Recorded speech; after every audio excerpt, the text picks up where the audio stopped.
Boa noite. Boa noite. Meu nome é Giovana. Hoje a gente vai falar um pouco sobre capoeira, manifestações populares.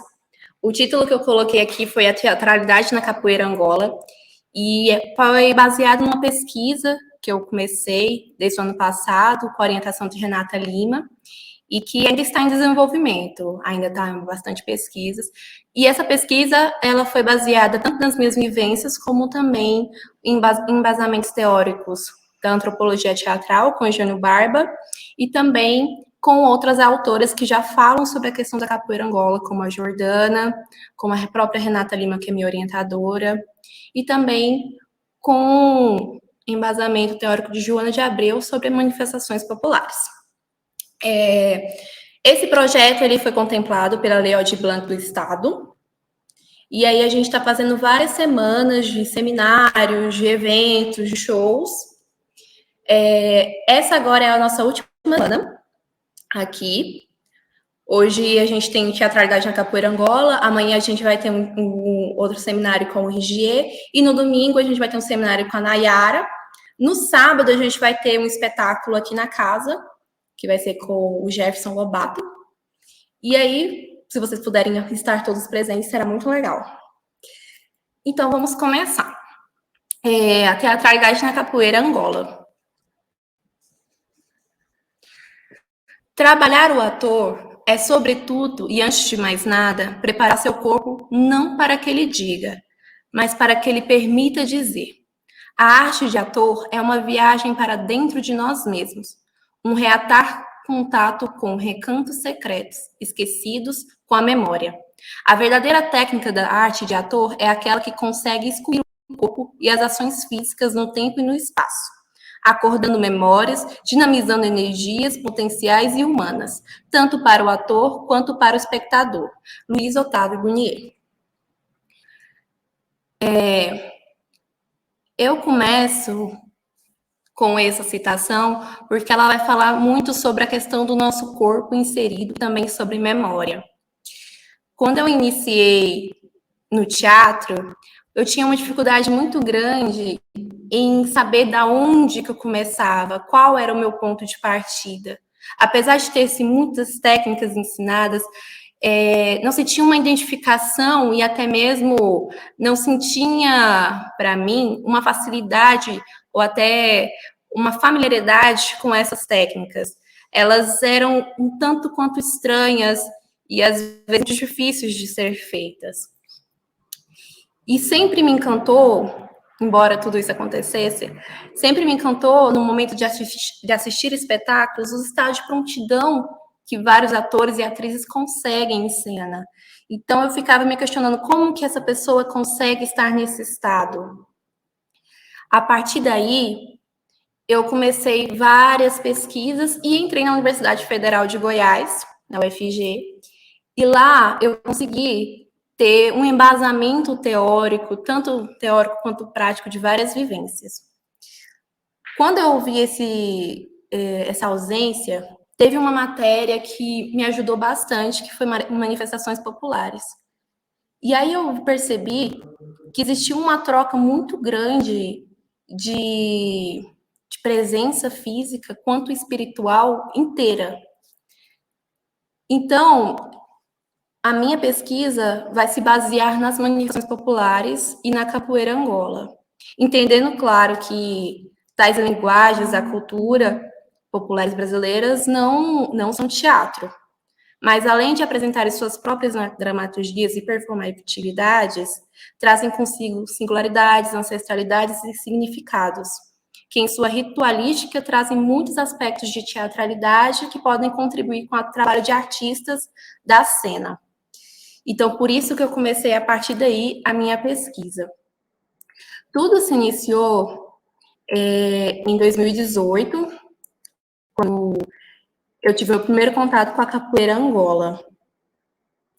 E aí, eu percebi que, através dos jogos, você tinha que ter uma agilidade para poder entender e para poder responder o seu parceiro que está ali jogando com você.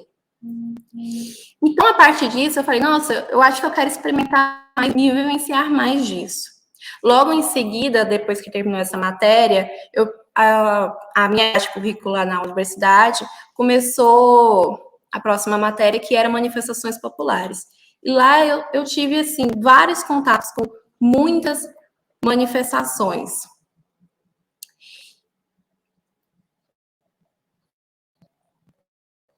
As manifestações populares. Uma coisa que tem muito em todos, a questão da memória.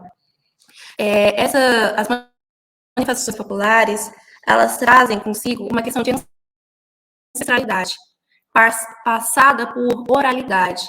Então, muitas ainda não são escritas. Para você conhecer, você tem que ir lá, vivenciar, aprender na prática, através dos mestres e mestras, ou até mesmo sobre os fazedores daquela própria cultura.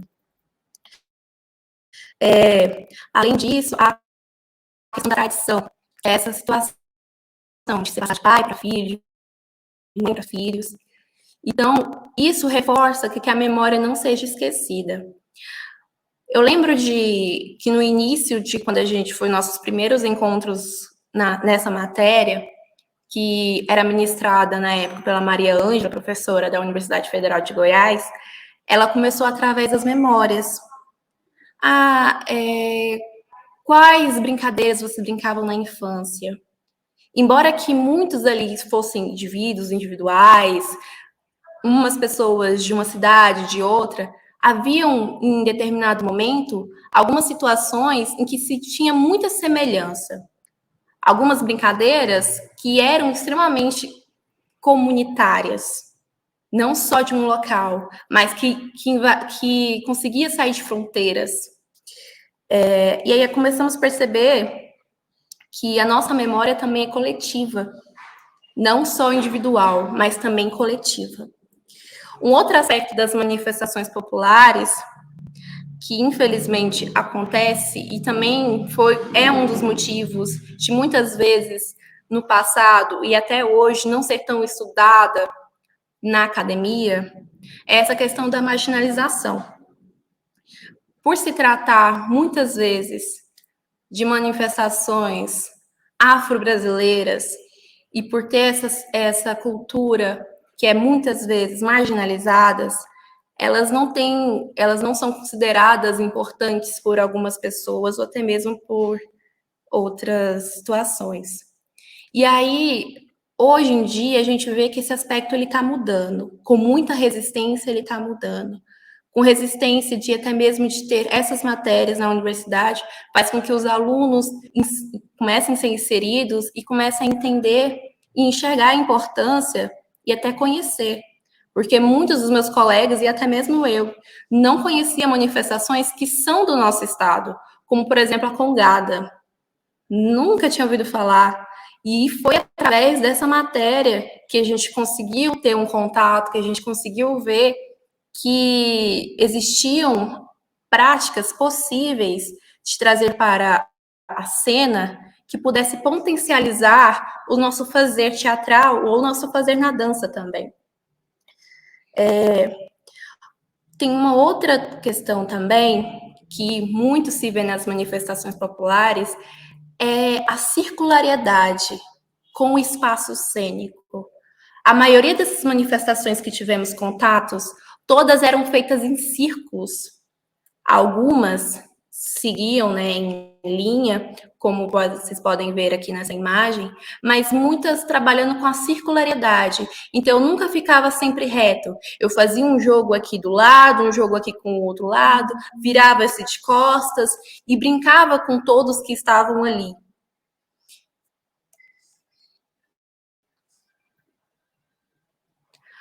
A maioria dessas manifestações foram criadas, em sua maioria, por narrativas de pessoas pretas advindas muitas vezes da escravidão, que usavam destes momentos como uma forma de refúgio e interação entre os seus. Então, falar desse lugar também é falar de espiritualidade, conexão, descolonialidade, referência dos ancestrais e acolhimento.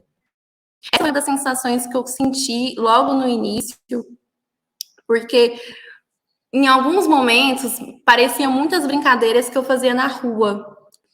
Então, estar ali, estar no aqui e agora, diante daquelas brincadeiras, me trazia muita familiaridade. Quando nós tivemos uma visita técnica, a minha turma de 2018 teve uma visita técnica presencial nas Congadas de Catalão, a gente pôde ver e sentir a energia dessa manifestação. Então, eu estranhamente senti uma familiaridade muito grande com aquele movimento, com as pessoas ali, com o jogo que acontece entre as pessoas que estão ali apresentando, as pessoas, os participantes, e as pessoas que estão do lado de fora. Porque é uma manifestação que não existe só aquele grupo que está ali dentro fazendo, é todo mundo que participa, é toda a comunidade. Mesmo não estando ali dançando, tem o pessoal que está ali do lado de fora, que está esperando que eles vão até a casa, quando a gente se fala da congada, no caso, que eles vão até a casa recebê-los através de promessas, né, que fizeram, porque a congada, a manifestação da congada, ela é assim, ela fala muito sobre a Santa do Rosário. E aí, ela se começa a partir desse respeito, né? Dessa coisa com a Santa do Rosário. E aí começa a partir dessas práticas.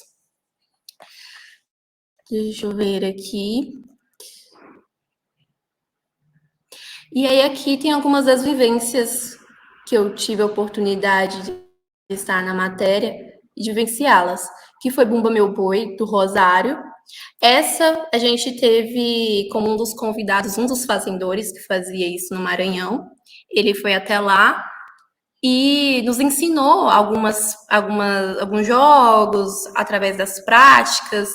Depois a gente teve a Congada, né, que foi a que a gente teve 2 vezes, que foi a Congada aqui da Vila São João Vaz, que é aqui em Goiânia, e a Congada de Catalão.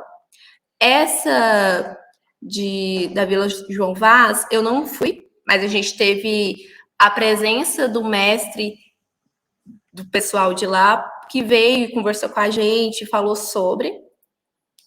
E depois a gente teve a Umbigada Paulista, que a gente teve essa vivência que foi no próprio quintal da UFG, trazida junto com a ajuda e o auxílio do pessoal da dança ali da FEVD. E depois a gente teve a roda de tambor de crioula, que também foi ali no quintal da UFG. E a gente teve noite de batuque paulista, que é a umbigada, mais conhecida como umbigada. Aqui tem um vídeo, vou voltar aqui. Aqui a gente tem um vídeo sobre... Não tá dando. Sobre um momento que acontece na congada, que é o momento do coroamento da realeza. Porque na congada, há uma divisão dos protetores da santa, até mesmo as pessoas que continuam durante os ternos. E essa divisão são através dos ternos. Os ternos são o quê? São as roupas, a gente poderia dizer no teatro, figurinos, que auxiliam essas pessoas. Então, cada grupo tem uma cor de figurino. Então, tem o pessoal do terno branco com preto, tem o pessoal do terno amarelo, e assim vai se dividindo. As pessoas se conhecem através dos ternos de cada grupo.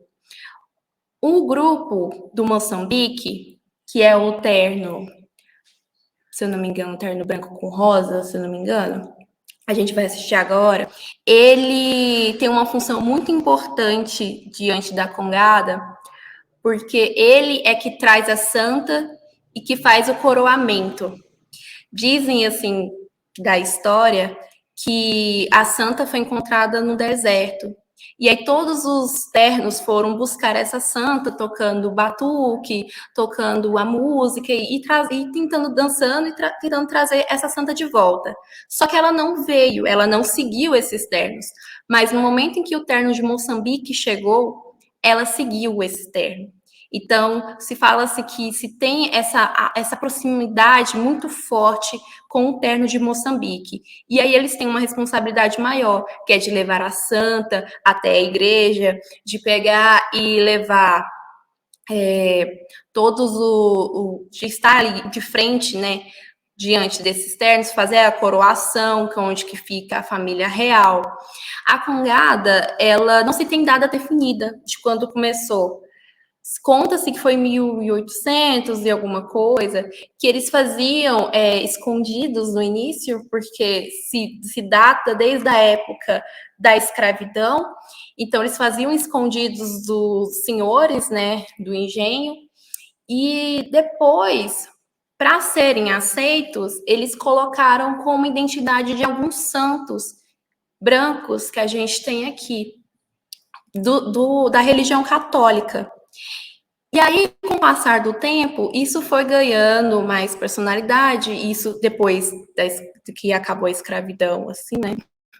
Eles tiveram uma liberdade maior para poder expor e vivenciar mais a sua manifestação.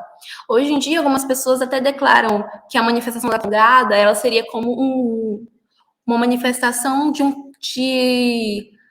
um catolicismo negro, porque se cultua muito os santos negros que ali estão, que é a Mãe do Rosário e São Benedito, que são esses santos que a congada cultua. E aí eles vão até a igreja, levam a santa, onde recebem a bênção, depois eles pegam a santa, depois devolvem a santa para a igreja, e aí fica com a responsabilidade da santa, né, de estar com a santa, os ternos do Moçambique. Mas os outros ternos também têm sua determinada importância durante a manifestação, que eles vão trazendo a música, a festa, a comunhão entre aquelas pessoas. E aí, a gente tem um vídeo, deixa eu ver se eu dou conta de pegar o link aqui, que é no momento da coroação desses ternos. Deixa eu só ver se eu consigo compartilhar a tela para vocês verem.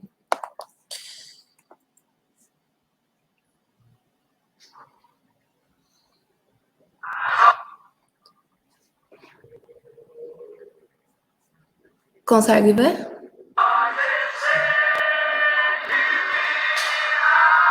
Consegue ouvir? Sim.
É chegada nossa hora, eu agora vou falar. a nossa rainha, a rainha do lar. Olha que hora tão bonita, essa hora eu vou falar. Senhora, minha rainha, eu falo de coração, recebendo esse manto, olha uma oração. Nossa Senhora, receba a proteção. Sua mãe partiu o céu, boa coisa ela deixou. Pois deixou esse seu carro, vai levar com muito amor. A senhora do Rosário, nessa hora de horror. Nesse dia tão bonito, nesse dia e nessa hora, vou colocar esse manto de Nossa Senhora. Colocar esse manto de Nossa Senhora. Vou receber, Senhora. Vou receber,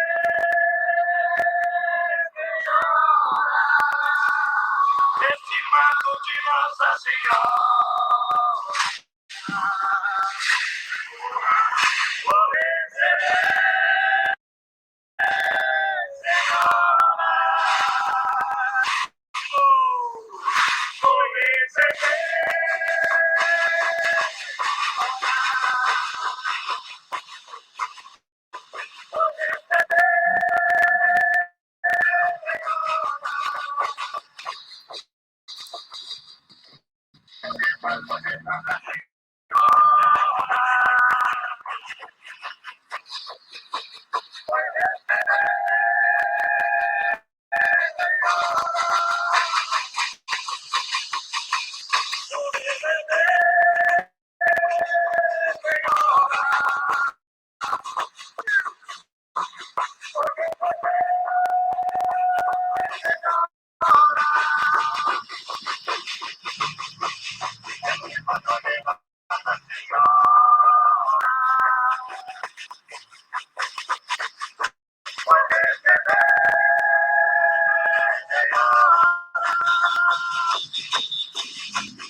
Carregar junto contigo. Que é sua missão. Pois a rainha nos deixou.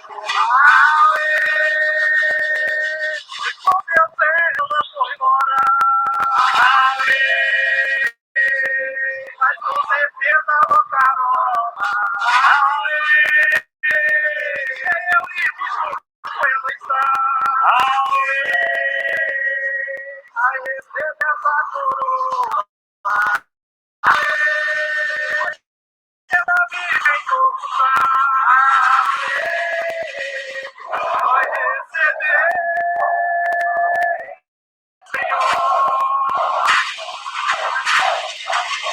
vai receber.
Tá.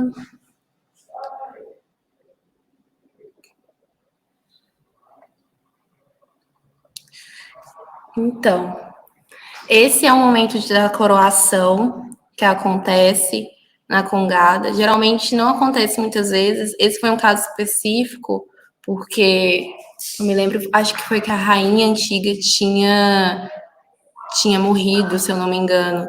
Eu lembro de ter esse vídeo ser passado em aula e aí a professora ter falado isso com a gente, se eu não me engano, foi isso. E aí, como vocês podem ver, o terno que fica responsável por essa curação é o terno do Moçambique. Não sei se vocês conseguiram notar que duas pessoas, né, dois homens, tinham uma faixa, assim, escrito capitão.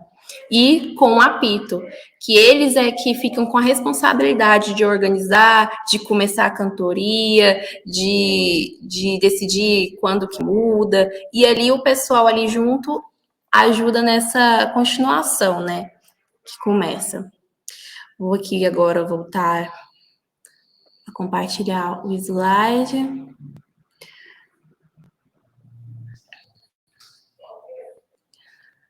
Um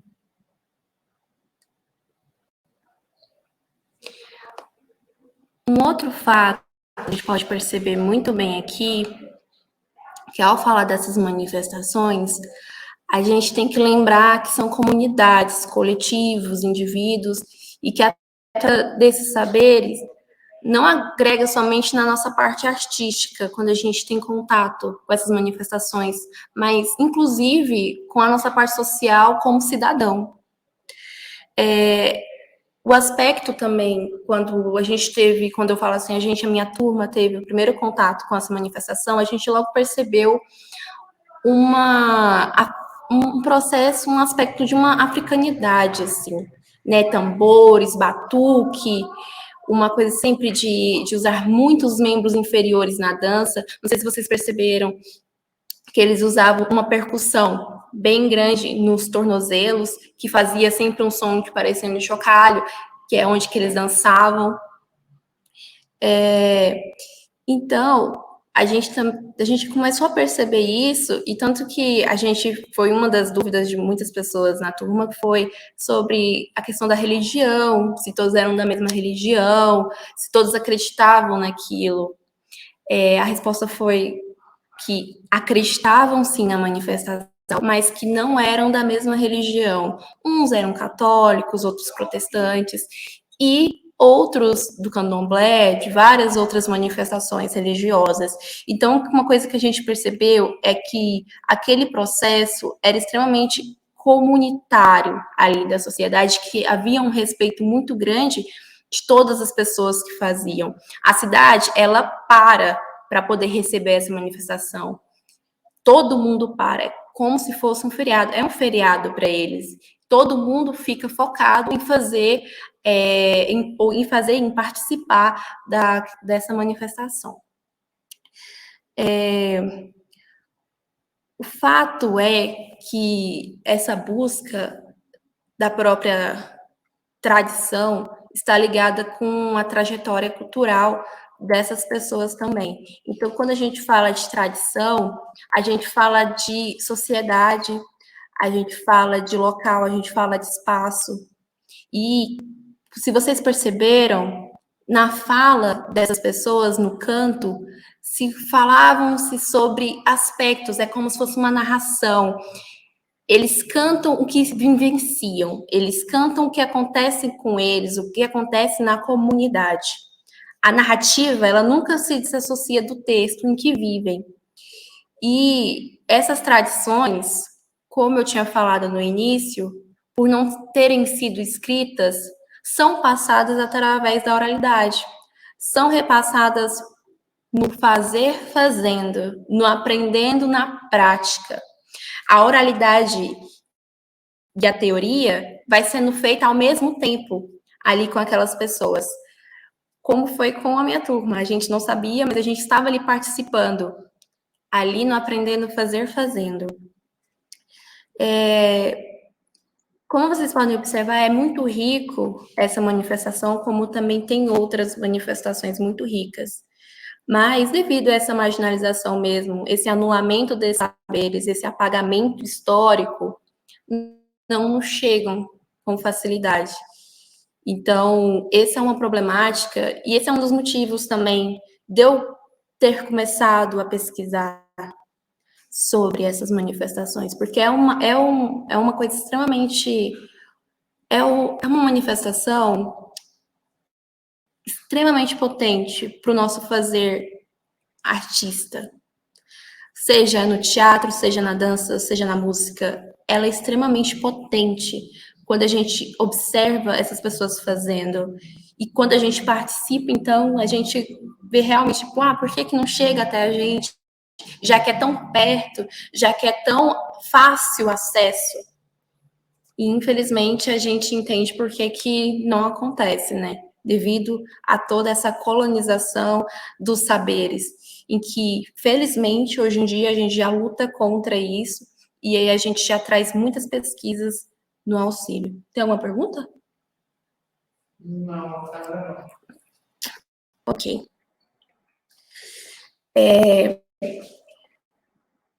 Quando a gente fala de tradição, aqui também, alguns autores do teatro, já começaram essas pesquisas lá fora sobre a tradição, sobre vários aspectos que potencializava o teatro, tanto o teatro oriental como o teatro ocidental, e por que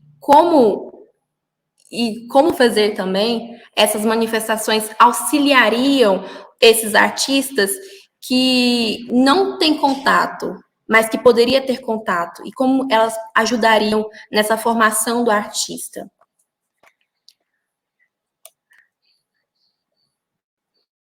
Aí a gente fala sobre a tradição.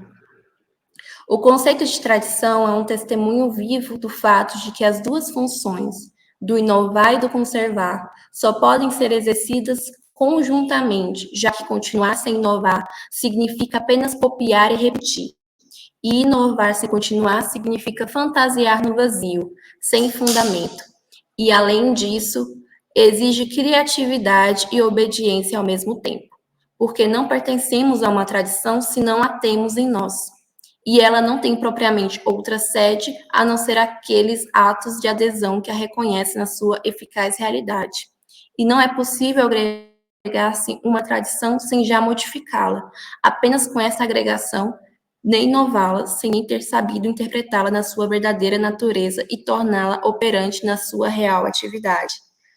Que, embora que essas manifestações tenham uma tradição que já vem de vários e vários e vários e vários e vários anos atrás, ela se renova através de novas narrativas, através de novas pessoas, através de novos jogos, que em base se segue uma tradição, porque você precisa ter um alicerce para começar, mas a partir daquele começo consegue-se uma inovação, porque é aquele ditado popular: Você aprende a técnica para depois desaprendê-la. Mas por que desaprendê-la? Porque ela já está em você. Então, você se apropria, você lapida ela mais. E a partir de quando você já sente que ela já está orgânica em você, você começa a inovar. E a partir disso, alguns autores fizeram essas pesquisas, cada um em seu ramo. Meyerhold, por exemplo, fundamenta um sistema de treinamento, de formação e trabalho para ator chamado de biomecânica, que se baseia na tradição russa e tradições orientais. Então, ele pegou da tradição russa e de algumas tradições orientais alguns aspectos que poderiam potencializar o trabalho dos artistas em cena, e que ele se chama, né, de biomecânica. O Eugênio Barba, que logo mais para frente vou falar sobre ele, junto com o seu grupo que ele fundou, o Odin Theatre, começa também através das manifestações populares de cada país, principalmente ali na Índia, na Índia ali, que é o Bali, que ele começa a pesquisar, começa a ver que esses artistas, embora que muitas vezes parados em cena, ao visualizá-los, você via que eles tinham uma potência e uma vivacidade intensa no palco, do qual você não conseguia não parar de olhar para eles. Então, ele queria saber de onde que se fundamentava essas microtensões que esses corpos tinham. E aí ele começa a pesquisa, do qual ele vai dar o nome de antropologia teatral. E aqui no Brasil, através dessas pesquisas inspiradas na antropologia teatral, inspiradas em Grotowski no teatro físico, surge nos anos 90 o grupo Lume, que é um grupo criado pelo Luiz Otávio Punier e que é inspirado nas pesquisas da antropologia teatral, no teatro físico, enfim, que fica ali na Unicamp.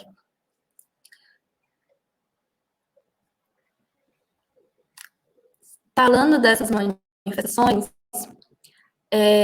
existe uma outra situação que se encontra muito em comum nelas, que é o estado da brincadeira, de você poder jogar, de você poder se sentir mais livre, se divertir, essa questão do prazer, dessa comunhão.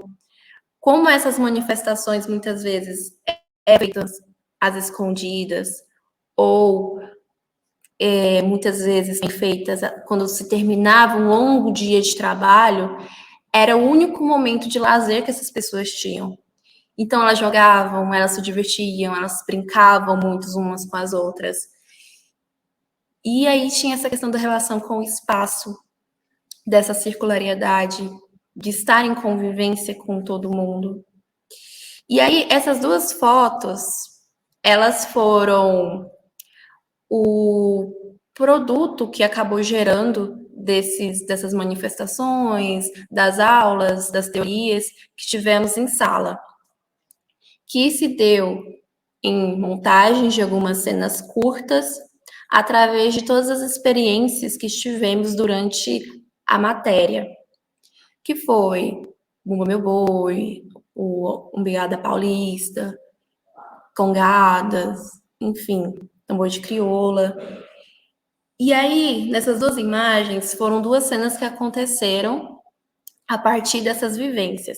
Nessa primeira cena, que tem uma mulher e vários homens, foi feita através de circularidades, como vocês podem ver, tá uma linha, mas logo depois se torna um círculo, partindo do princípio de que, na maioria das manifestações, sempre tem essa circularidade, de todos estarem olhando um para o outro. Das mulheres que aqui está, também tem esse ponto de apoio muito grande, que é essa circularidade. Como você pode ver na primeira imagem, tem alguns bastões que eles usaram para fazer sons de batuque no chão, de jogo, de um jogar para o outro. E com as mulheres, elas levaram a bacia, né? E aí elas começaram a cantar narrativas que aconteciam com elas, que perpassavam nas situações que aconteciam na faculdade. Enfim, trazendo esses aspectos que são muito comuns nas manifestações populares.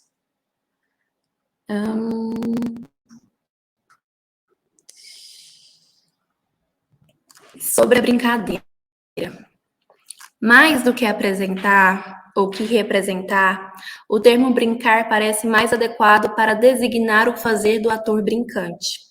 Na brincadeira, rigorosamente, não se apresenta, não se representa, simplesmente se brinca. Brinca-se no sentido de que os brincantes apenas se divertem, junto com o público, que também faz parte da brincadeira. E aqui se usa o termo brincar, na acepção mesma da brincadeira infantil, mais de uma brincadeira infantil coletiva, como são mesmo a maioria das brincadeiras infantis, na qual os brincantes, a partir de um acordo sobre uma estrutura, vivem uma outra vida, uma vida de faz de conta, improvisando livremente. Citação de Barroso. Aqui tem um vídeo que mostra esse momento de brincadeira entre as pessoas numa das manifestações que eu conheci presencialmente, mas aqui é um vídeo, né, do YouTube, que fala sobre mostra sobre o paulista, que no momento que, embora tenha essa tradição, é assim, a partir daquele momento pode-se ter uns improvisos, se pode ter uma brincadeira, mas, claro, seguindo a regra. A gente tem que lembrar que brincar não quer dizer que não exista uma regra. Afinal, toda brincadeira tem uma regra. E é a partir dessa regra que faz com que fique organizado, que faz com que a gente possa se divertir e que a gente possa brincar. Porque se não existe uma regra, a gente não sabe até qual o limite, onde que a gente pode ir, para não gerar um caos. E aqui eu vou mostrar de novo.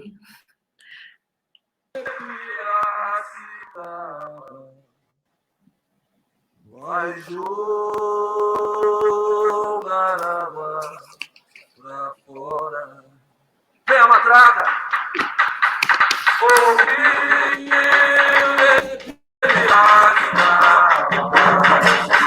Vai jogar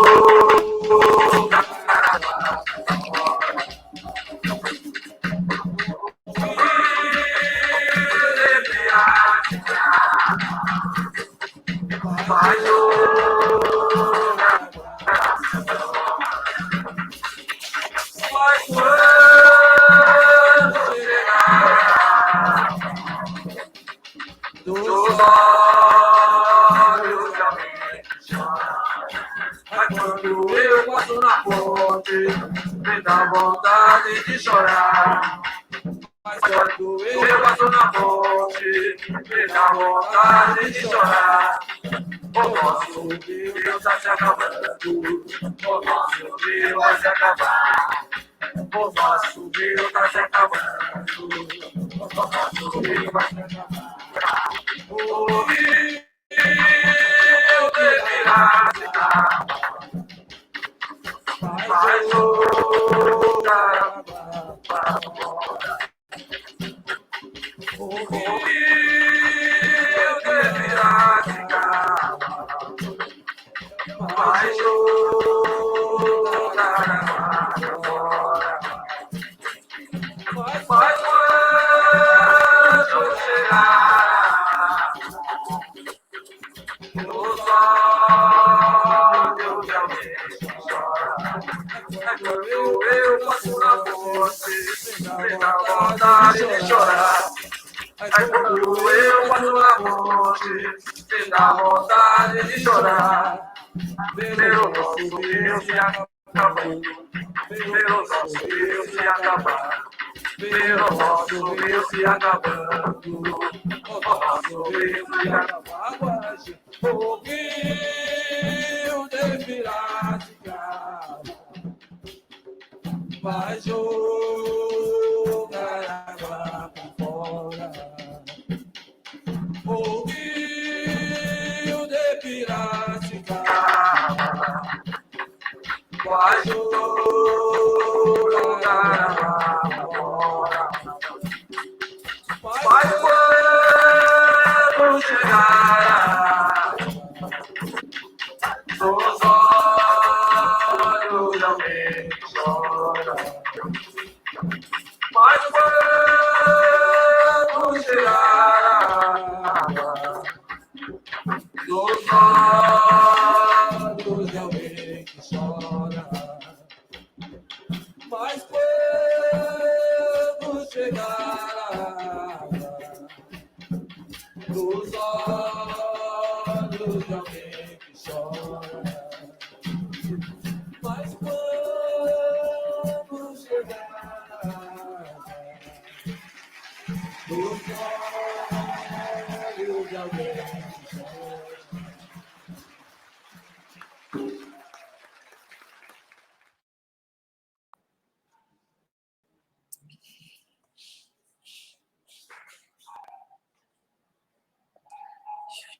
Vamos.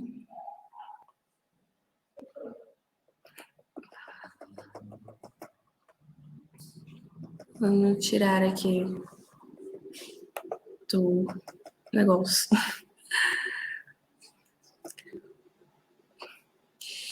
Então, como vocês viram, essa foi uma apresentação de tambor de Brigada Paulista.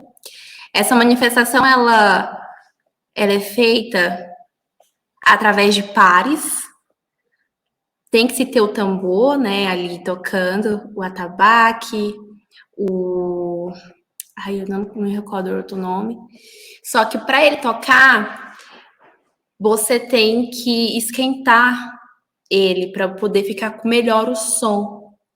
E aí você começa a tocar, e é só depois dessa fogueira que é acesa, que aí você deixa ali o tambor próximo da fogueira, que é onde ele esquenta, que depois ele um pouco mais já aquecido, aí se faz o treino com o som, se começa o tambor de umbigada. Tem uma coisa do tambor de umbigada que eu não contei, que é esse encontro entre pares, ele sempre é dado através de um umbigo com um umbigo. E aí, depois que você encontra o seu parceiro, né, de um umbigo com umbigo, você pode fazer um jogo. Você pode girar, você pode descer, você pode dançar da sua forma, o que você achar mais divertido, mas seguindo o som do tambor. Quando ele dá o som mais estridente, é o momento que você tem que encontrar umbigo com umbigo. Então, ali, uns 3 segundos antes de dar, que você tem o tempo antes de dar a umbigada, você pode jogar no chão, fazer ali um passo super legal. Depende do que você está ali junto com o seu parceiro sente confortável em fazer. E até mesmo também para o seu parceiro jogar junto com você. E aí tem um momento do encontro com o umbigo. Deixa eu só ver uma coisa aqui. Que deu um problema. Paulista. Pronto, resolvi o problema. Vou aqui partilhar de novo minha tela.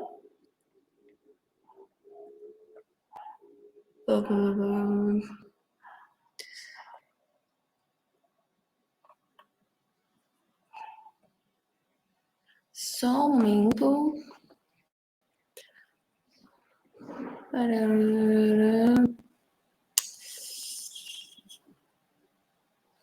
E aí a gente pode ver a questão da brincadeira. O quanto ela dá essa potência de você estar no aqui e agora. O tanto que ela te dá a potência do improviso. Mas para se ter o improviso, você tem que estar seguro com a tradição. O que a gente poderia chamar de técnica aqui. Depois dessa segurança, você pode improvisar. Você pode jogar com o outro. Mas sempre lembrando do toque. A música aqui no tambor de umbigada paulista, ela é muito forte. Então, você tem que seguir a música. No momento estridente, você bate. Mas depois você pode fazer um jogo, você pode improvisar, você pode mostrar o seu jeito para outra pessoa. Mas lembrando depois do encontro de umbigo com umbigo. E não pode ser um encontro muito forte, agressivo. É um encontro só de encostar. com todo respeito. Você encosta e depois joga, e depois encosta de novo e joga. Aí depois, quando você tem a troca de pares, continua o jogo com outras pessoas. Agora a gente vai falar sobre a antropologia teatral do Eugênio Barba. O Eugênio Barba, ele fala que a antropologia teatral não busca princípios universais, mas indicações úteis. Que ele não procura descobrir leis, mas estudar regras de comportamento. Porque a antropologia, se a gente pegar mesmo no cerne da palavra antropologia, ela tem que estudar todas as manifestações sociais, culturais daquele local que você escolhe do ambiente. Só que a antropologia aqui, e aí a gente vai ter muitas pessoas questionando, dizendo, não é, que a antropologia teatral não é uma antropologia, que ela não se preocupa com as questões culturais, sociais daquele lugar. O Eugênio Barba, ele fala que a antropologia teatral ele é um estudo do comportamento sociocultural de cada manifestação e fisiológico do ser humano numa situação de representação.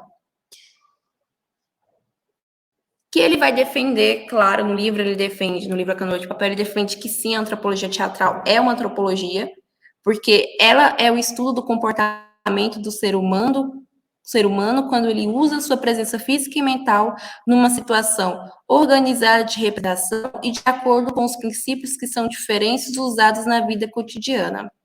E aí ele vai usar também um outro sistema, que ele vai falar sobre o extra-cotidiano, que aí ele vai justificar, né, o porquê que tem um corpo tão potente em cena. Porque ele está usando do extra-cotidiano, de várias tensões, de intenções que exerce esse corpo, que faz com que ele se torne presente. E aí, através dessas explicações que ele vai dando a seguir no livro, ele vai falar sobre o SATS, que nada mais é um impulso do corpo. Um impulso que gera e que se transforma numa intenção. O impulso, ele pode ser uma intenção? Pode ser uma intenção.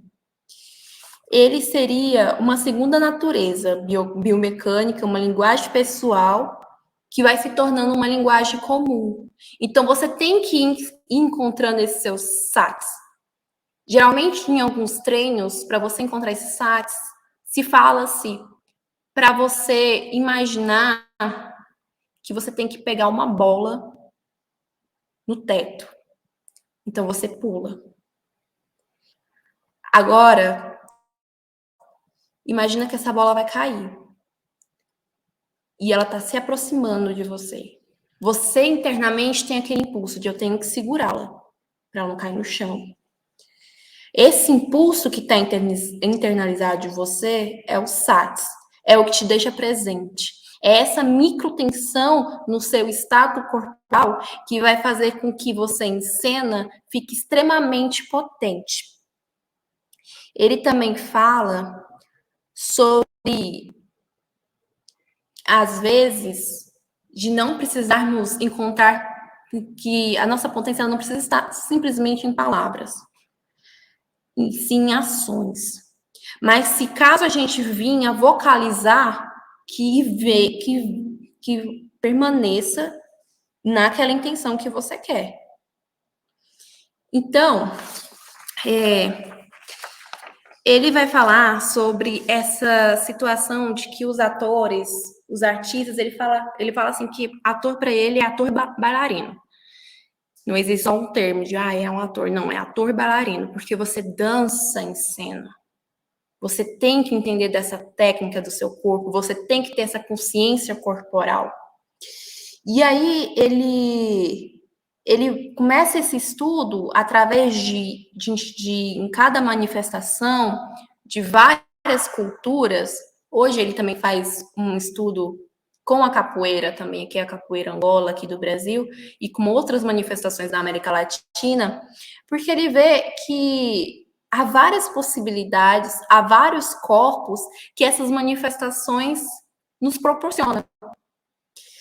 E aí, ele fala sobre a questão do teatro eurasiano, né, que é uma mistura da Europa com o Oriente, que ele sugere uma ativação nessa cultura de se deixar e de se deixar, de se questionar e se deixar ser corajoso a poder enfrentar novos tipos de personagens diferentes, de corpos diferentes, de maneiras de comer, de maneiras de fazer coisas totalmente diferentes uns dos outros, com intenções diferentes, com saques diferentes. Da onde vai vir esse impulso? Da onde que vai vir esse jogo de oposição?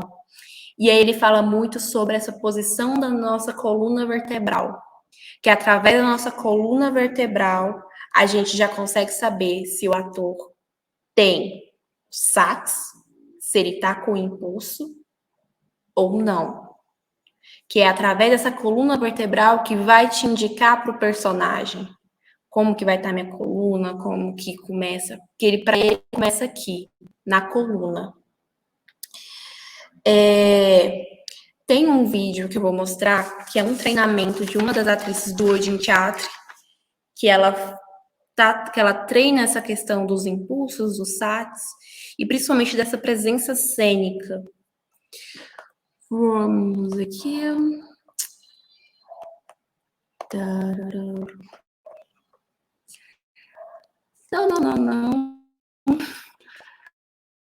Deixa eu ver se eu consigo pegar.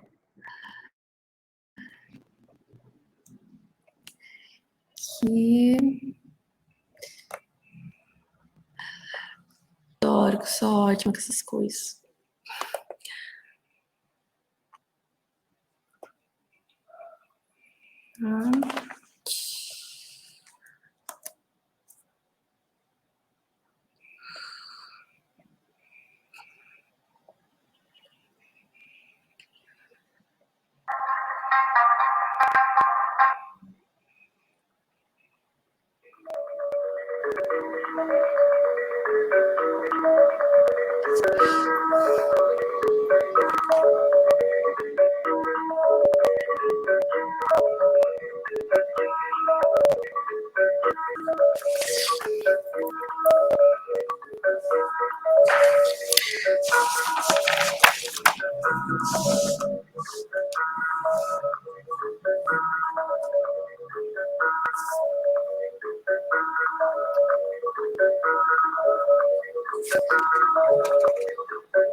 Aí,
Nesse vídeo, a gente pode observar muitas coisas.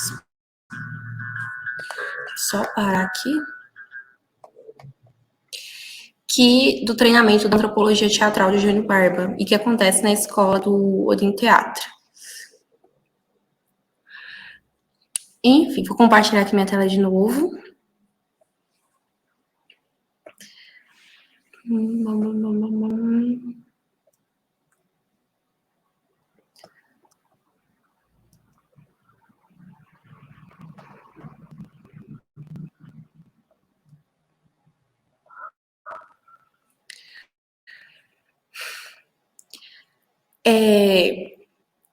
No vídeo, uma coisa que eu não tinha falado, mas que é muito presente e que partiu daí a pesquisa do Barba, foi quando ele percebeu os quadris do Nodo Kabuki, de uma dessas duas manifestações, e que ele percebeu que os quadris sempre ficavam as pessoas ficavam com o joelho flexionados e com o quadril estático.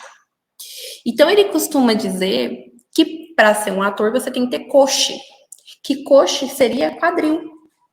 Então, se você percebe nas manifestações dela, ela sempre está com o quadril estático. Embora que ela mexa com uma perna, com uma outra perna, ela sempre mantém estático o seu quadril, porque ela só permite o quadril mexer quando é intencional. E isso, por ela fazer essa força para que esse quadril não mexa, que seria um movimento normal e comum e mais fácil, quando você mexe uma parte do corpo e você tem essa contraposição de pesos, que é mexer o quadril, quando ela não faz isso, ela está fazendo uma microtensão ali. E essa tensão tira ela dessa zona de conforto, que seria o cotidiano, e se torna o extra-cotidiano.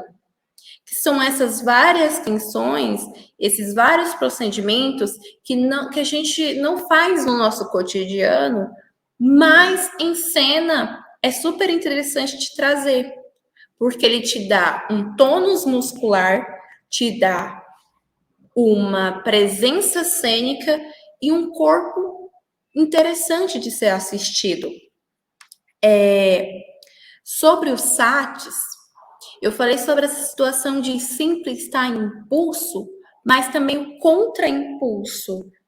Porque quando você está para ir e você não vai, você gera um contra-impulso, também te atenua e te faz com que essa tensão se torne evidente para a gente, embora que você possa nem mexer o músculo, mas através dessas microtensões, ela demonstra para a plateia, a gente consegue enxergar, embora que não se tenha uma movimentação brusca, uma movimentação muito grande, que seja uma micromovimentação, o público consegue ver. Se for de verdade, se for vindo com intenção. No vídeo, a gente também pode perceber a questão do olhar dela, sempre para frente. Nas danças indianas, que Eugênio Barba começou a estudar, sempre se tinha uma direção do olhar, que ele comumente fala que é a dança dos olhares. Então, o corpo dança, os olhos dançam. Eles dançam para cima, para o lado, tem a velocidade, mas você tem que dançar junto, seja com ele estático, olhando para frente, seja com ele dançando, olhando para os lados. Ele também tem que estar vivo. Ele também tem que ter as tensões musculares que façam com que haja essa intenção, essa presença cênica. Uma questão que vai bem dessa posição da coluna vertebral é a posição de equilíbrio. A nossa coluna, assim como o nosso coxe, que é o nosso quadril, ela nos dá essa posição de equilíbrio, esse contrapeso. Então, esse equilíbrio dá-se uma intenção diferente. Se você estiver mais para cá, se você estiver mais para frente, uma visão e uma configuração de personagens distintos sobre essa situação do deslocamento gravitacional. E quando você faz com que o seu corpo ele haja contra essa gravidade, seja de questão de torções do próprio corpo, ou até mesmo de peso e contrapeso, e de fazer esse deslocamento. Às vezes você pode estar parado, mas o seu corpo ele está ali naquela movimentação, naquelas grandes tensões e relaxamentos que acontecem. O Eugênio Barba ele vai falar muito também que ele tenha uma crítica, porque embora que haja aquelas manifestações orientais, que é da onde ele parte a pesquisa dele, ele ainda fala que aqueles artistas ainda têm uma limitação, porque eles só trabalham com aquelas técnicas. Eles precisam trabalhar com outras também para poder aumentar o seu campo de partituras, para poder aumentar mais esse campo de novas configurações, de novos personagens, porque atores, a gente tem que fazer vários personagens, atores e atrizes, e também bailarinos e bailarinas. Não seguiram mesmo se inovar.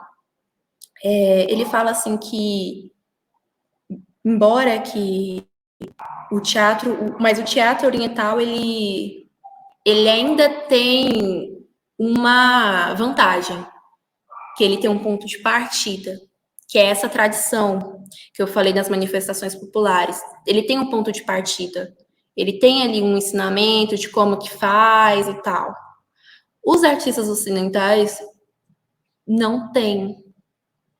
E aí fica muito mais difícil para esse artista ocidental fazer, poder se inovar, ter essas novas técnicas e participar e fazer ter essa presença cênica, entender o que seria, que ele não gosta de dizer, mas alguns falam de energia.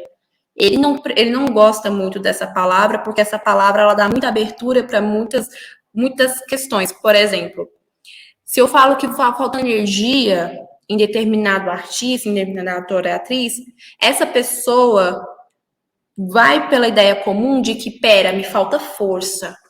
Mas às vezes não é força que está te faltando. Às vezes uma leveza, às vezes uma intenção. A intenção é que está te faltando. Porque a gente liga muita energia à força. E às vezes não é força, às vezes é leveza que precisa. E aí o que falta? Intenção. Falta impulsos. O que está te impulsionando? O que contraimpulsa você nesse momento? Uma outra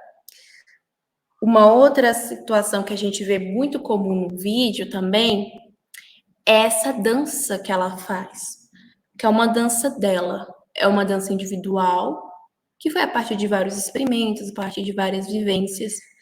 Mas você percebe que é uma dança de oposições, porque um braço vai para um lado, o outro braço vai para o outro, o movimento começa através do ombro, não através dos extremos, sim do interno. Então, se há uma dança de oposições, que faz com que o corpo estenda e retrai, que vai trazendo essas microtensões. E esse corpo em alerta. Esse corpo aqui, no aqui e agora.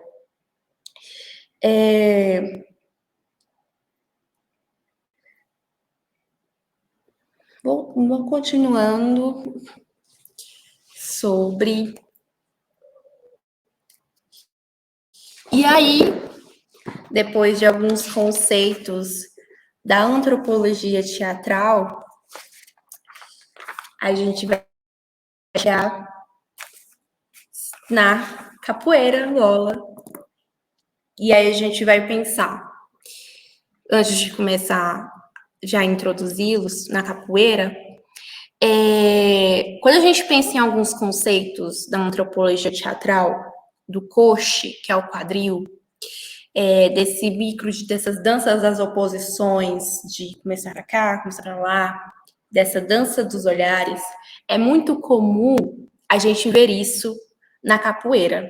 Eu vou mostrar um vídeo de uma roda de capoeira Angola, para vocês terem mais ou menos uma noção, já do que a gente já tem agora de conhecimento do que é antropologia teatral, do que é manifestações populares, entre várias, né, porque a manifestações populares é muito ampla, são muitas manifestações, nosso país é imenso, então são muitas, muitas mesmo, eu só trouxe tipo, pouquíssimas das quais eu tive ao menos um pouquinho só de contato.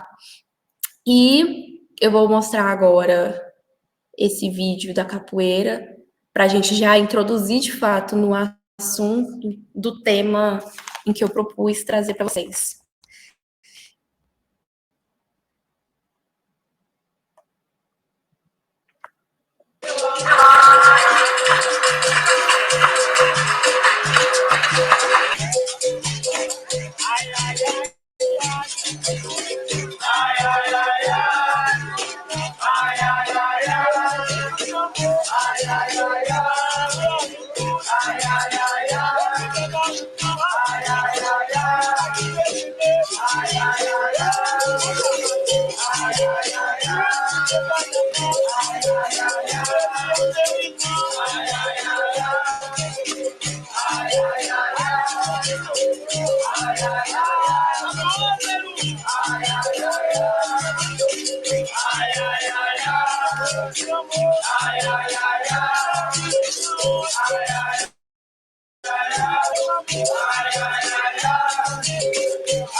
Enfim, vocês conseguiram perceber? Ah, pera, tem pergunta? Não. Não perguntei. Vocês conseguiram perceber? Deixa eu parar para partilhar aqui, para eu conseguir de novo sair desse negócio, porque ele não quer me obedecer.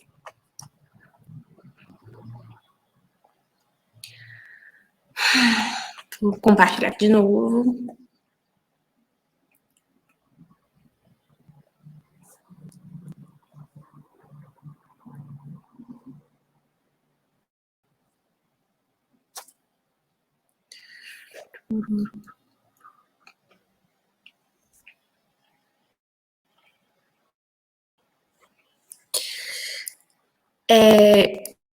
A partir do que a gente já tem, dá para a gente ver várias coisas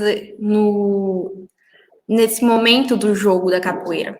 A capoeira, ela é formada por bateria, como vocês podem ver, esse pessoal que está aqui do lado de fora, em círculo, é o pessoal da bateria, em que eles tocam gogô, eles tocam berimbau, eles tocam atabaque, eles tocam os instrumentos ali para o jogo começar. O mestre da capoeira, ele que inicia, né, inicia pelo canto, ou ele pode iniciar jogando, isso depende do mestre, ele começa a cantoria. E aí essa cantoria, ela vem de narrativas, como eu já falei lá atrás, de narrativas que acontecem no cotidiano, de narrativas que está acontecendo na roda. Então é de uma improvisação ali no momento do presente, de estar acontecendo. E os jogadores que ali estão, ali no meio da roda, esses jogadores, eles têm que seguir o som do atabaque e do berimbau, que estão conectados. Ele tem que seguir o som da bateria, porque ele tá dançando, ele tá gingando, mas ele tem que gingar de acordo com o que a música da roda o proporciona. Seja uma coisa mais rápida, uma coisa mais lenta. Então, assim, os sentidos do capoeirista, eles são ampliados. Tanto para quem está dentro da roda, para quem está do lado de fora da roda. Que observa, que toca, que canta. Muito, quando acontece esses momentos, e muitas músicas da capoeira, não para dizer todas, porque eu não conheço todas, mas a maioria das músicas, ela vai muito o mestre começa a cantar uma parte, e aí o restante repete a mesma parte. E aí vai nesse jogo de começo e aí repete. E aí vai se começando algumas cantorias, algumas narrativas ali propostas por essas pessoas.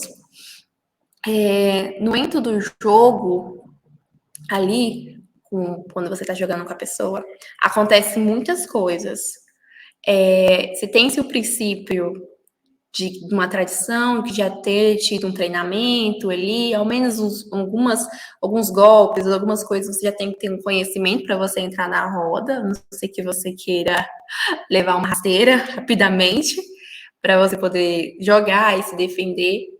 O jogo na capoeira, ele não é de acertar. Acontece, tipo, eu vou dar uma rasteira e pega na pessoa, cai. Inclusive, acontece muito frequentemente. Mas eu falo do acertar do tipo intencional para machucar. Capoeira, os capoeiristas, eles jogam através da premissa da esquiva. Então, assim, eu vou te dar um golpe, você esquiva. Você não para o meu golpe e me ataca. Você esquiva do meu golpe e me contra-ataca. Então, é esse o jogo de esquiva e ataque, esquiva e ataque. Então, quando eu falo de que não é um golpe direto, né, não é um golpe de tipo de bater, eu tô falando, na verdade, de travar o movimento da outra pessoa. Tipo, eu seguro, você vai me dar, sei lá, um chute, eu seguro a sua perna para poder revidar. Não existe isso. Você esquiva para poder contra-atacar. Mas eu não sei se foi o mestre Falcão ou se foi o mestre Plínio, enfim, que fala que um bom capoeirista, mas eu já escutei isso muitas vezes também na roda de capoeira, que o bom capoeirista é aquele que derruba sem tocar. Inclusive da minha orientadora, que é contramestra de capoeira Angola, da Renata Lima. Um bom capoeirista é aquele que derruba sem tocar. Então, não é para um ato violento. A capoeira bonita não é a capoeira violenta. Essa não é bonita. A capoeira bonita é aquela capoeira que você deixa jogar e joga. É aquela capoeira que você está ali junto com o ritmo e se divertindo. Em alguns momentos, nesse vídeo, a gente pode muito ver esse jogo e essa brincadeira do tipo, pera, eu não vou dar um golpe agora, mas eu vou fingir de tal golpe. Essa malandragem, ou até mesmo o uso do deboche um com o outro. Então, a gente vê, por exemplo, até alguns arquétipos de personagens dentro dessa roda. Por exemplo, o arquétipo do malandro, que a própria Renata Lima tem um artigo falando sobre a questão do riso na capoeira, que é muito comum de acontecer, que é quando a gente traz esse jogo, traz essa coisa mais orgânica, traz essa situação em que, pera, vou jogar um pouco de malandragem aqui, eu não tô aqui com o intuito de ser melhor que você. Embora que eu queira, mas eu vou disfarçar isso, não vou querer, tipo, fazer isso através da violência, sim, mas sim através de um jogo, através de um deboche, através de uma malandragem ali com você, de me divertir com você, de ser sacana com você. Então, a capoeira ela tem esse aspecto do riso, tem esse aspecto dessa espetaculariedade para as pessoas que também estão assistindo. Porque muitas vezes, quando duas pessoas também vão para a roda, elas nem se contra-atacam, assim, muitas vezes. Elas poucas vezes, tipo, só fazem mais ali uns movimentos e tal, faz um jogo, finge que tá jogando poeira no olho da pessoa. Então, essa questão mesmo de atuar, de serem atores ali naquele jogo. Eu usei como embasamento teórico a tese de pós-graduação da Jordana Dolores Peixoto, que se chama Poética e Saberes da Capoeira Angola, Caminhos para Pensar e a Performance Negra de Atrizes e Atores Narradores. que é como eu tinha falado, aquilo que eu tinha falado antes, né? Que sempre é muito comum a narração, de cantar as cantorias, de falar, de verbalizar o que acontece. Principalmente, e se a gente for pensar que todas essas manifestações, a grande maioria delas, foram criadas através de pessoas pretas, advindas muitas vezes do trabalho escravo, certo? Então, assim, elas poderem falar, serem escutadas, as pessoas poderem contar, dando o convívio, o meio social em que elas estão, é um ato de resistência ali. E é um ato de importância, porque valida aquilo que está acontecendo, valida e se torna real as dores, as graças, enfim, tudo que está acontecendo ali. Então, ela fala sobre a questão da oralidade do teatro narrativo. E tem na roda, se a gente for pensar ela num espetáculo, a gente pode pensar ela num espetáculo que não tem a quarta parede. No teatro, a gente costuma dizer que um espetáculo tem a quebra da quarta parede quando a gente olha diretamente no olho do público, da plateia que está, e conversa com ele. Mas conversa até esperando uma resposta. Então, quando você conversa com o público e espera a resposta do público para poder continuar a sua cena, essa é a quebra da quarta parede. Quando você conversa diretamente com o público. E na capoeira, você conversa diretamente sempre com a outra pessoa que está do seu lado. A pessoa que está na sua frente jogando com você. E também conversa com a musicalidade externa, com todo mundo que está ali. Por quê? Na capoeira, Angola, você não pode tirar o olhar da pessoa que está jogando com você. A não ser que você queira cair, levar um chute ou, sei lá, apanhar sem querer a outra pessoa, porque você não viu o golpe dela. Então, até mesmo quando você vai fazer o AU, que tradicionalmente a gente chama de estrela, né, a estrelinha, mas a gente fala na capoeira que se chama AU por conta do formato do A que se faz, o AU. Se você não fica olhando para a pessoa que está jogando com você, a pessoa pode simplesmente mal terminar, o AU pode se tornar um outro golpe e essa pessoa já vir te meter a rasteira. Então, você tem que estar sempre olhando, você nunca pode perder o olhar com essa pessoa que está jogando com você, porque a capoeira, ela tem muita malandragem. Eu vou fazer um golpe, pera, não vou fazer. Sempre com essa questão de, tipo, te derrubar, você vai cair, fica esperto. Essa malícia que tem na capoeira. E aí a gente fala de capoeira, a gente também fala de relações. Porque é muito relacional. A capoeira, ela nunca começa só ali na roda. Ela começa antes da roda. Ela começa na preparação dos instrumentos, ela começa ali na conversa com o mestre. Muitos ainda falam que ela começa bem antes ainda. Que é quando você está saindo de casa, que você está colocando a sua melhor roupa para poder jogar, para poder se divertir com as pessoas que estão ali junto na roda.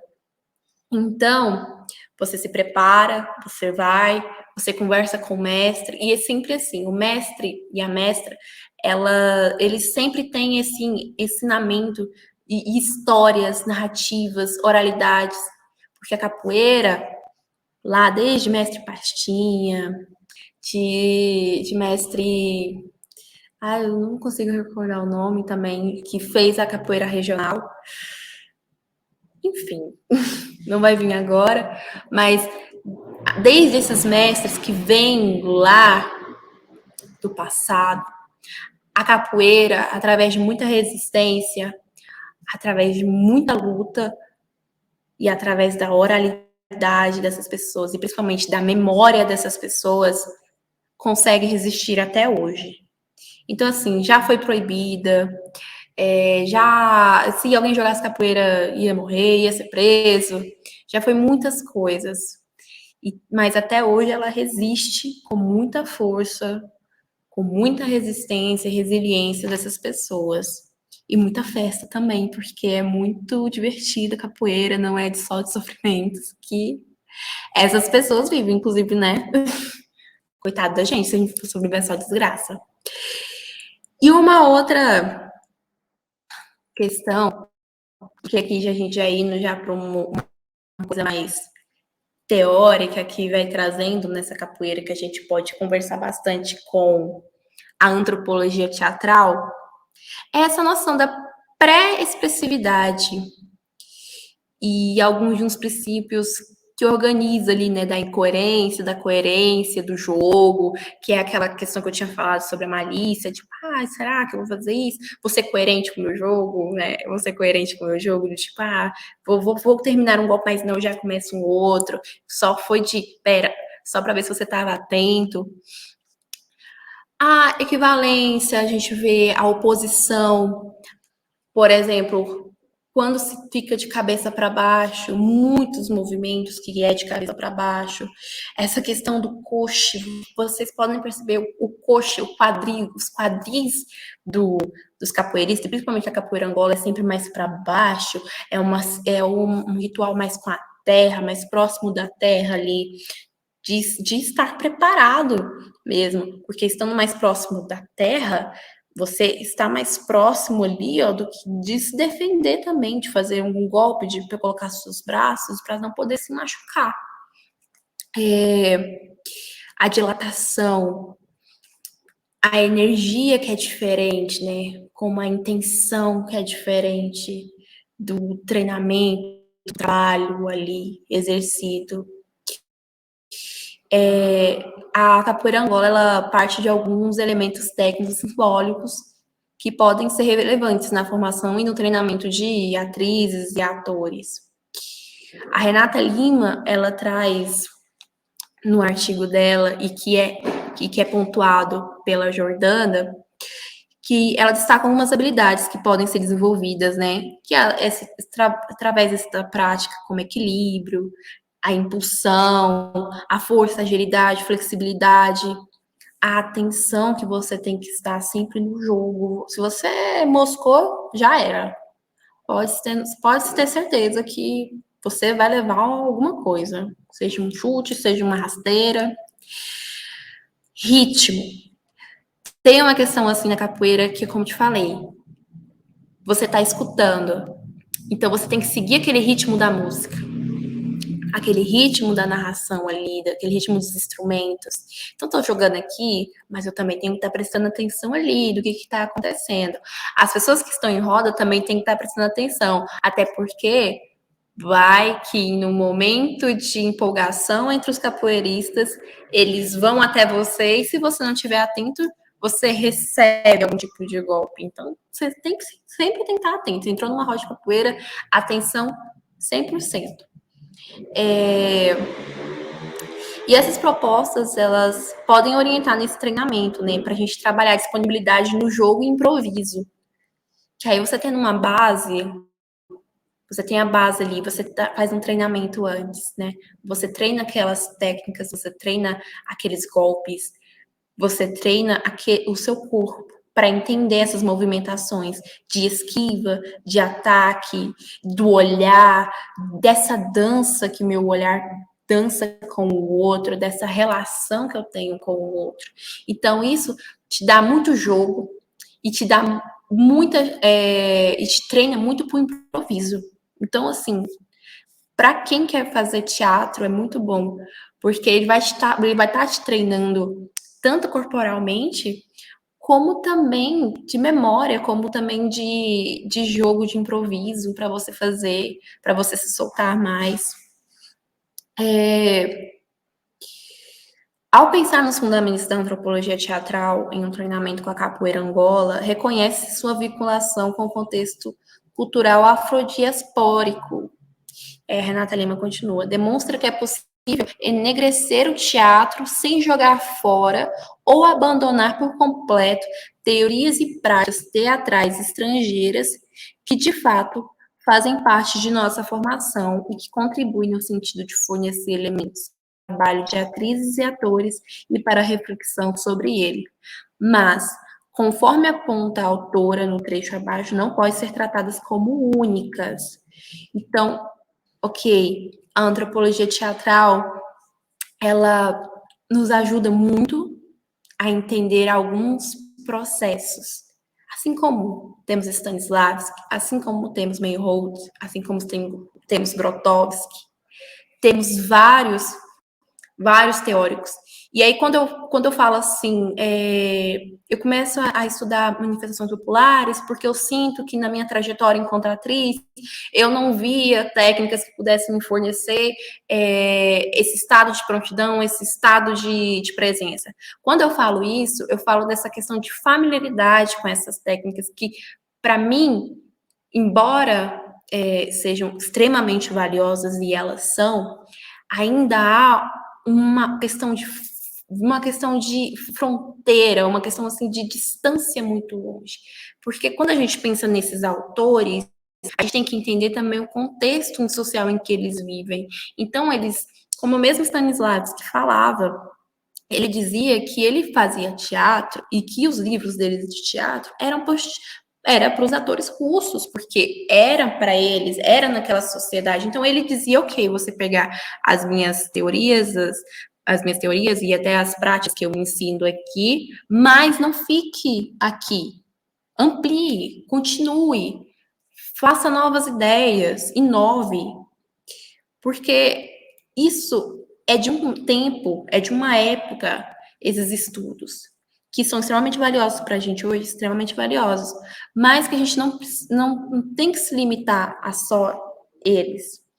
E aí, a gente pega para pensar que, ok, a gente precisa de um fundamento, de um embasamento teórico para nos auxiliar nesse entendimento que a gente já vê, que a gente entende que dá muito certo para o teatro. E aí a gente pode pegar e até mesmo, né, ampliar esse olhar e trazendo também esses teóricos para nos auxiliar, ou até mesmo auxiliar eles nas pesquisas deles, porque é essa troca de experiências, de vivências que a gente tem que ter. Assim, eu acredito muito na troca, no encontro, na relação, que a gente aprende muito com isso. De fato, se olharmos em perspectiva, pode-se observar que são as orientações que primam pela heterogeneidade de abordagens que têm enriquecido a arte do ator ao longo de toda a história. A diversidade das técnicas e os instrumentos para o ator têm sido naturalmente tão diversos quanto ele. Isso significa que a visão que restringe o olhar apenas para um referencial branco europeu, por exemplo, segue na contramão do que poderia ser chamado de bom senso. Por essa razão, enegrecer e indianizar essa visão será sempre uma maneira de ampliar e subverter esse olhar branco de mão única. Então, apresentando várias outras possibilidades de treinamento, de técnicas, de trocas, de saberes, de fazeres, que manifestações, que a capoeira nos traz, tanto como artistas, como cidadãos, que vamos conhecer mais nossa cultura, que vamos entender mais essa partilha, dessa troca, que é rica, muito rica nas manifestações populares, muito rica, da gente entender até esses novos processos de aprendizagem que são baseados através da oralidade, através do fazendo ali na prática, junto com os mestres, juntos com os fazedores ali da prática. Muitos ali que, embora que seja, é meu primeiro dia fazendo tal manifestação, o mestre não vai ter, muitos mestres vão tratar você assim, de igual para igual, mesmo você não entendendo muito, porque ele vai te ensinar através do fazer fazendo. Então, ele vai te mostrar como que faz, para você ir pegar e ir aprendendo. A gente pode trazer... Tem 15 minutos. a gente pode trazer muitos estilos e tradições culturais. E aí a gente fala da antropologia teatral de novo, que existe um nível básico que estrutura e organiza a expressividade de artistas da cena, segundo alguns princípios que são comuns e estão na raiz das mais distintas técnicas, ainda conforme essa teoria é através da preparação, do treinamento físico, ou seja, do trabalho pré-expressivo, que atrizes e atores alcançam a organicidade e energia que irão garantir a vida que habita o corpo cênico, ou ainda, a própria presença cênica, conceito amplamente discutido no campo das cênicas, que, grosso modo, diz respeito a determinada técnica ou qualquer do corpo de atrizes e atores no exercício de suas performances. É responsável pelo poder de atração que estas e esses exercem sobre o público. A autora faz uma análise sobre a noção de expressividade e alguns de seus princípios. Então, assim, a Jordana, ela traz muito bem, ela pontua isso muito bem nessa tese dela da pós-graduação. E aí, continuando, né, que já tem poucos minutos, ela fala também sobre como que a capoeira auxiliou ela na montagem de espetáculos, trazendo essa preparação corporal dos artistas em cena e que trouxeram grandes potencialidades artísticas, né? Que potencializou vários movimentos, potencializou falas, principalmente na narrativa, da qual ela se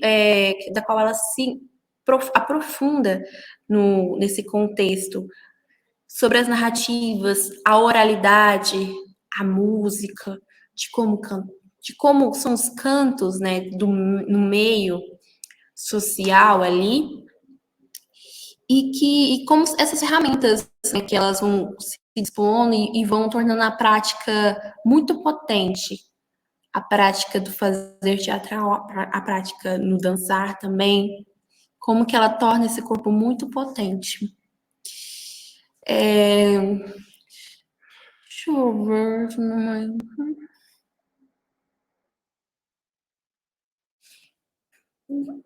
Terminando. Falta ainda mais 10 minutos. Já pensei assim, isso. Então vamos continuar.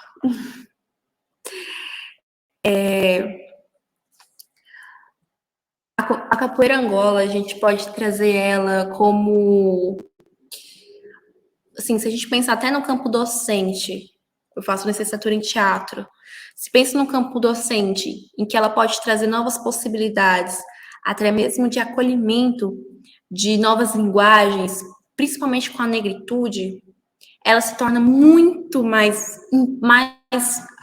potente, mais forte nesse quesito. Se a gente parte do princípio que a gente vai começar agora, sei lá, testar uma nova possibilidade de criação cênica, partindo de poéticas negras, processo criativo, a gente vai criar um espetáculo diferente, um espetáculo que pode conversar muito bem com o público que a gente está inserido. Porque se a gente pensa que essas técnicas que são aqui mais acessíveis e que a gente pode conviver, que a gente pode experimentar, que a gente pode testar, que a gente pode treinar, que a gente pode se preparar com elas, eu acredito, isso é uma opinião minha, que elas consigam chegar também num processo de familiaridade com a comunidade daquele local. Porque, como eu tinha falado já no início, quando eu comecei na matéria de manifestações populares, da qual eu fui aluna e também fui monitora, agora em 2021,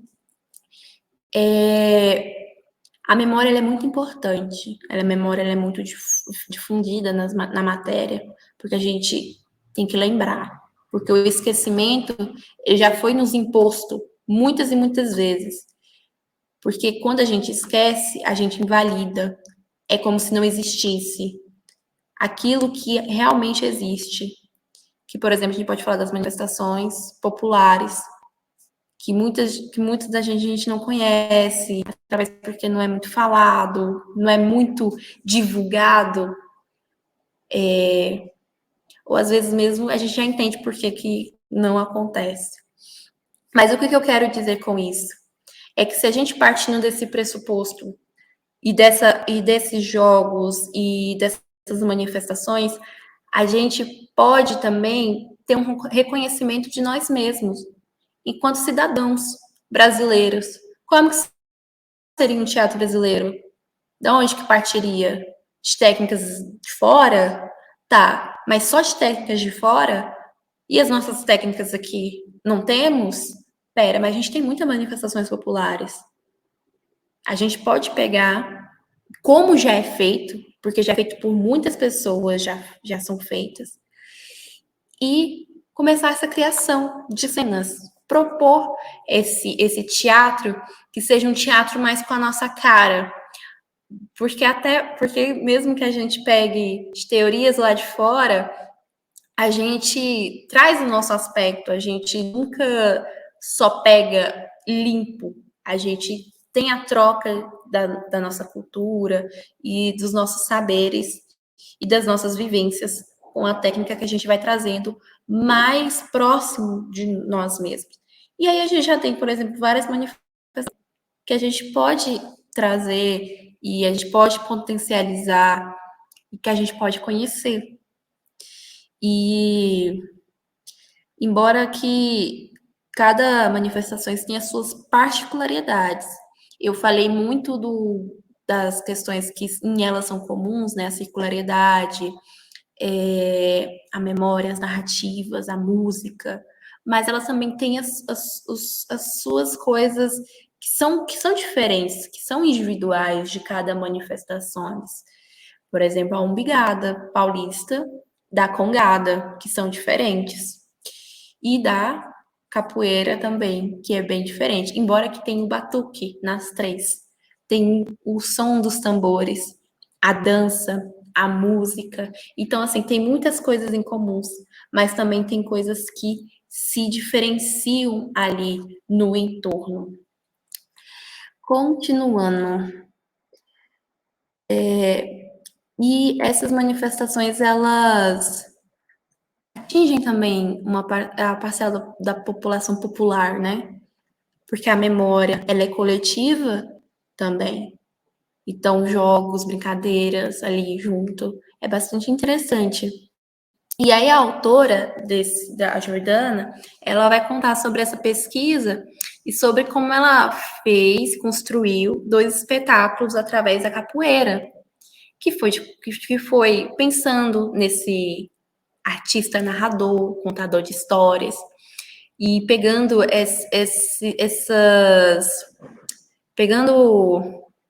como eu posso falar? Pegando esse meio onde ela estava inserida, porque ela é uma capoeirista também, e auxiliando ela nesse trabalho.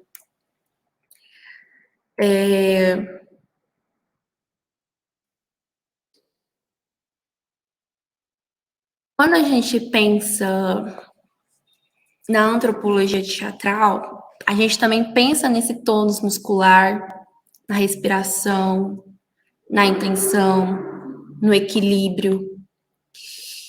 E aí, para o corpo alcançar esse caráter extracotidiano através da organicidade, ele tem que garantir um treinamento. Um treinamento e tudo mais. Enfim. Esse tema que eu escolhi, ele foi pensado a partir das minhas vivências na faculdade, a partir das minhas vivências enquanto atriz, por conta dessa dificuldade mesmo de acesso a muitas técnicas de vários autores extremamente importantes da nossa área da arte, do teatro, mas que muitas vezes, mas é difícil acesso porque as traduções não estão corretas, mas não tem um grupo em específico que trabalha com tal linguagem, se você quiser, você tem que começar a fazer isso sozinha, enfim, de várias dificuldades que vão aparecendo. Então, quando eu comecei a pesquisar em uma determinada aula sobre o Grupo Lume, que trabalha sobre a antropologia teatral, e ver os contextos da antropologia teatral, ver os estudos, e depois de ingressar na turma de Artes do Corpo 3 e ter o primeiro contato com a capoeira Angola e perceber que, nossa, muitas coisas ali que eu estudei, que eu vi ali na teoria, conversam. E depois encontrar pessoas que já fizeram vários artigos, que já fizeram teses de pós-graduação, teses de mestrado, doutorado, sobre manifestações populares, sobre capoeira Angola, me abrangeu muito e me acolheu muito, porque eu entendi que existia um processo de preparação que eu poderia tentar, que eu poderia vasculhar, que era acessível para mim, que era mais perto, que era de um grupo que pessoas faziam. Ah, mas eu estou usando a capoeira. Não, eu estou ali para troca. Porque ali também me apaixonei pela capoeira. Então eu também gosto de fazer capoeira, por sem pensar de, eu vou levar isso. Não, eu gosto de estar ali, de ouvir as conversas, de ouvir os mestres e as mestras, de ter esse contato com várias pessoas de vários lugares que estão ali também no mesmo objetivo de jogar, de se divertir, de ter um lazer. E que também que a gente pode trazer um teatro mais à nossa cara, um teatro mais brasileiro, um teatro mais nacionalista, um teatro mais com a nossa cara, já que muitos lá de fora estudam outras manifestações e levam esses símbolos, essas noções de algumas coisas que acontecem, a gente também pode trazer para a gente os nossos símbolos, a nossa construção social, as nossas narrativas, o nosso corpo, as nossas histórias, o nosso jogo, a nossa malandragem, a nossa malícia, o nosso deboche na cena teatral.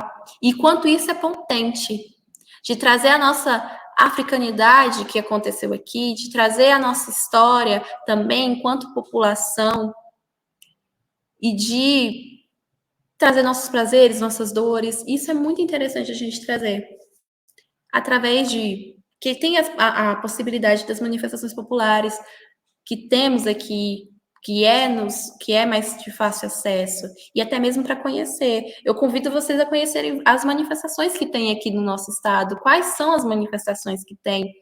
Nem que seja, mas não quero, não sou artista, não sou do teatro, não sou da dança, mas conheça, porque você é cidadão, porque você faz parte de uma cultura, que você pode conhecer novas culturas, que também ali conversam, mesmo você não sabendo, com a sua cultura também.